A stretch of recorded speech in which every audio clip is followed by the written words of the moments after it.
ফজলুর রহমানের বক্তব্য দায়িত্ব জ্ঞানহীন, বলছেন সাইফুল হক। এদিকে আমরা পিআর নির্বাচনের পক্ষে নই, অবাধ নিরপেক্ষ ভোট হতে হবে, বলছেন মান্না। জানাবো রোহিঙ্গা সংকট সমাধানে জাতীয় ঐক্য আহ্বান রাজনৈতিক দলগুলোর। জানিয়ে দেব শিক্ষা স্বাস্থ্যে হযবরল অবস্থা, সংস্কার কমিশন করতে হবে, বলছেন সৈয়দ আনোয়ার হোসেন। এবং সর্বশেষ জানাবো হবিগঞ্জে বিএনপি সম্মেলন বাতিলের দাবিতে এক পক্ষের বিক্ষোভ মিছিল।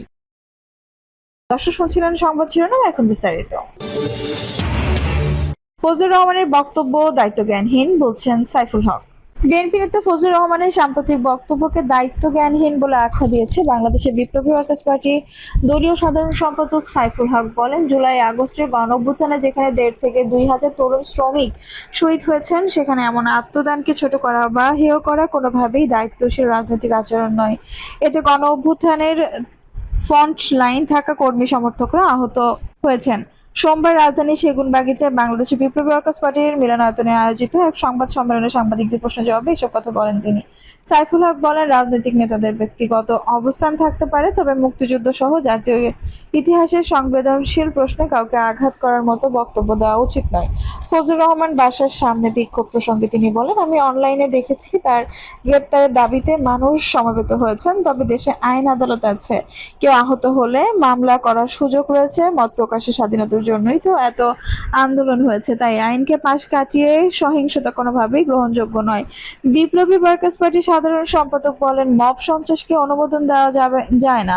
সরকারের প্রত্যক্ষ পরোক্ষ ইন্ধনে এই ধরনের ঘটনা ঘটেছে। যদি এটা চলতে থাকে তবে সামাজিক নৈরাজ্য রাজনৈতিক নৈরাজ্য রূপ নেবে, যা ভবিষ্যতে আরো বিভাজন, বৈরতা ও সহিংসতা বাড়াবে। আগামী জাতীয় নির্বাচন প্রসঙ্গে সাইফুল হক বলেন, এই ধরনের সহিংসতা চলতে থাকলে ফেব্রুয়ারি নির্বাচনে নতুন করে ঝুঁকির মুখে পড়বে, অভ্যুত্থানের অর্জন বিসর্জনের মুখে পড়বে, তখন আম ছাড়া দুটোই চলে যাবে। তিনি সব পক্ষকে সংযত থাকার আহ্বান জানিয়ে বলেন, যারা সহিংসতার পেছনে কাজ করছেন তারা অবিলম্বে থামুন, আইনের আশ্রয় নিন। মত প্রকাশের বিপরীতে পাল্টা মত প্রকাশ হতে পারে, কিন্তু সহিংসতার পথে যাওয়া যাবে না। বাংলাদেশকে অনিশ্চিত পরিস্থিতি ঠেলে দেওয়ার কোনো পদক্ষেপ দেশের জন্য বিপজ্জনক সংকেত। আমরা পিআর নির্বাচনের পক্ষে নই, অবাধ নিরপেক্ষ ভোট হতে হবে, বলছেন মান্না। নাগরিক ঐক্যের কেন্দ্রীয় সভাপতি মাহমুদুর রহমান মান্না বলেছেন, আমরা পিআর নির্বাচনের পক্ষে নই, কারণ যে দেশগুলো পিআর নির্বাচন হয়েছে সে দেশগুলো ভালো নেই। আমরা অবাধ নির্বাচন চাই, সুষ্ঠু নির্বাচন চাই, যাতে সাধারণ মানুষ নির্ভয়ে তাদের ভোট দিতে পারেন। বগুড়ার 2 আসনের শিবগঞ্জ উপজেলার সৈয়দপুর ইউনিয়নের বিভিন্ন এলাকায় নির্বাচনী গণসংযোগকালে তিনি এসব কথা বলেন। মান্না বলেন, মাত্র 25 দিনের আন্দোলনে শেখ হাসিনা দেশ ছেড়ে পালাতে বাধ্য হয়েছেন।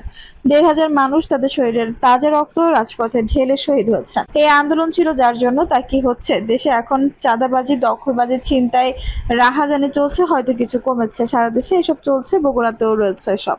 হাসিনা লুটপাটের 15 বছর ধরে করেছেন, এখনো জিনিসপত্রের দাম কমেনি, সাধারণ মানুষের নাগালের মধ্যে আসেনি। তাহলে সংস্কার চলছে, তাই আমাদের অবাধ নির্বাচনের দিকে নজর দিতে হবে। তিনি আরো বলেন, এখনো পুলিশের উপর সাধারণ মানুষের বিশ্বাস ফেরেনি। এখনো টাকা ছাড়া মামলা হয় না, কোনো অফিসে ঘুষ ছাড়া কাজ হয় না। পুলিশের উপরে মানুষের আস্থা ফিরতে হবে। পুলিশের উপর মানুষের আস্থা ফিরলে এদেশে অবাধ নিরপেক্ষ নির্বাচন সম্ভব। বর্তমান অন্তর্বর্তীকালীন সরকারের প্রধান এনজিওর লোক, তিনি দেশ চালাচ্ছেন, কিন্তু কাঙ্ক্ষিত কোনো কিছুই হচ্ছে না।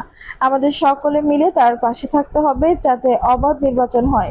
সারা দেশে এখন নাগরিক কাজ করছে, বগুড়াতেও চলছে। আমরা নির্বাচনী সংযোগ শুরু করেছি, আমরা নির্বাচনী গণসংযোগ শুরু করেছি। আমাদের এগোতে হবে, নির্বাচনের পথে এগোতে হবে। নাগরিক ঐক্য বগুড়ার সংগঠন রাজিয়া সুলতানা ইভার সভাপতিত্বে কর্মী সভায় বিশেষ অতিথি বক্তব্য রাখেন কেন্দ্রীয় কমিটির সদস্য আব্দুর রাজ্জাক তালুকদার, সচিব জেলা শাখার সাইদুর রহমান সাগর, মামুনুর রশিদ, মুকুল হাসান বাবু, আলিফ হোসেন, রাজ বাহাদুর, সুলতান দুদু, মহিদুল ইসলাম প্রমুখ। এছাড়া নাগরিক ঐক্যের সভাপতি মাহমুদুর রহমান মান্না বিকেলে তার নির্বাচনী এলাকায় বগুড়া 2 আসনের শিবগঞ্জ উপজেলার সৈয়দপুর ইউনিয়নের বিভিন্ন এলাকার নির্বাচনী গণসংযোগ করেন। এই সময় দলীয় লোকজন উপস্থিত ছিলেন। এই সময় তিনি আগামী নির্বাচনে নাগরিক ঐক্যের প্রার্থীকে ভোট দিতে সাধারণ মানুষকে আহ্বান জানান।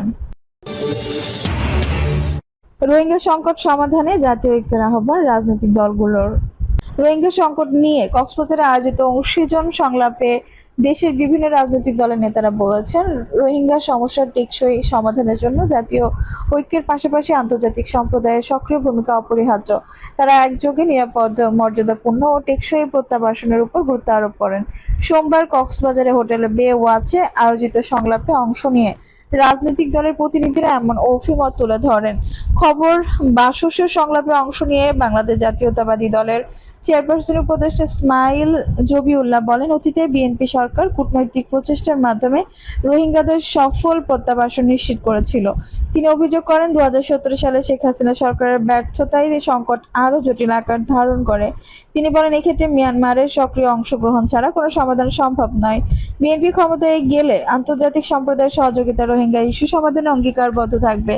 বাংলাদেশ জামাত ইসলামের সেক্রেটারি জেনারেল অধ্যাপক মিয়া গোলাম পারওয়ার রোহিঙ্গাদের পাশে থাকা মানবিক ও ইসলামী দায়িত্ব হিসেবে বর্ণনা করেন। তিনি বলেন, নিপীড়িতদের পাশে দাঁড়ানো কোরআনের নির্দেশ, তাই রোহিঙ্গাদের জন্য ন্যায় বিচার ও পূর্ণ গরিকত্ব নিশ্চিত করতে হবে। মিয়ানমারের সামরিক জান্ত দায়ীদের আন্তর্জাতিক আদালতের বিচারের মুখোমুখি করতে হবে। তিনি আরো বলেন, মানবিক সহায়তার পাশাপাশি রোহিঙ্গা তরুণদের শিক্ষা ও দক্ষতা উন্নয়নের কর্মসূচি জরুরি। জাতীয় নাগরিক পার্টির সদস্য সচিব আক্তার হোসেন তার বক্তব্যে বলেন, রোহিঙ্গারা জোরপূর্বক বাস্তুচ্যুত হয়েছে। তিনি বলেন, আরাকানের গণহত্যার জন্য দায়ীদের আন্তর্জাতিক আদালতের বিচারের আওতায় আনতে হবে। এর চূড়ান্ত সমাধান হলো রোহিঙ্গাদের মর্যাদা, নিরাপত্তা সহ নিজ দেশে ফেরত পাঠানো। এবি পার্টির সাধারণ সম্পাদক ব্যারিস্টার আসুজ্জামান ফুয়াদ বলেন, রোহিঙ্গাদের প্রত্যাবাসন প্রচেষ্টা চালিয়ে যেতে হবে। এর পাশাপাশি বাংলাদেশে অবস্থানরত রোহিঙ্গাদের জন্য দীর্ঘমেয়াদী মানবিক, সামাজিক ও অর্থনৈতিক কর্মসূচি গ্রহণ করা জরুরি। এক্ষেত্রে সব দলের নেতারা একমত হন যে রোহিঙ্গা সংকট শুধু বাংলাদেশের নয়, বরং এটি একটি আঞ্চলিক ও আন্তর্জাতিক সমস্যা। তাই বিশ্ব সম্প্রদায়ের সমন্বিত পদক্ষেপ ছাড়া এই দীর্ঘস্থায়ী সংকটের সমাধান সম্ভব নয়।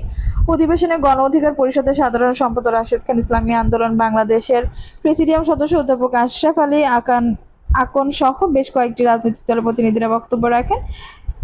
সেশনটি পরিচালনা করেন পররাষ্ট্র সচিব আসাদ আলম সিয়াম। এতে রোহিঙ্গা বিষয়ক হাই রিপ্রেজেন্টেটিভ ও জাতীয় নিরাপত্তা উপদেষ্টা ডক্টর খলিলুর রহমান উপস্থিত ছিলেন। শিক্ষা স্বাস্থ্যে হযবরল অবস্থা, সংস্কার কমিশন করতে হবে বলছেন সৈয়দ আনোয়ার হোসেন।